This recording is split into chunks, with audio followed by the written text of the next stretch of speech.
ప్రేమ ఇలా అనుకుంటా ఎన్నెన్నో మాటలు ఇచ్చుకుంటాం, ఎన్నెన్నో జరుగుతాయి ఇద్దరి మధ్యన. కానీ చివరికి అది పెళ్లి వరకు వస్తే ఒకరే నిలబడతారు, లేదా ఇద్దరు అయినా డెసిజన్ తీసుకొని విడిపోతున్నారు. దాన్ని ఏ రకంగా ప్రేమ అని అంటారు?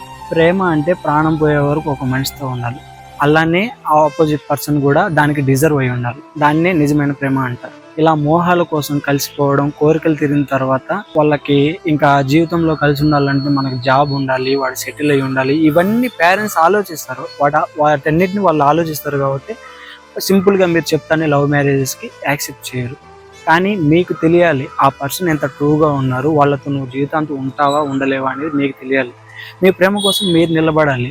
ఇప్పుడు పేరెంట్స్ కాదంటని మీరు మారిపోయి వేరేగా డెసిజన్ తీసేసుకుంటే దాంట్లో అర్థం ఏముంటుందో నాకైతే తెలియదు.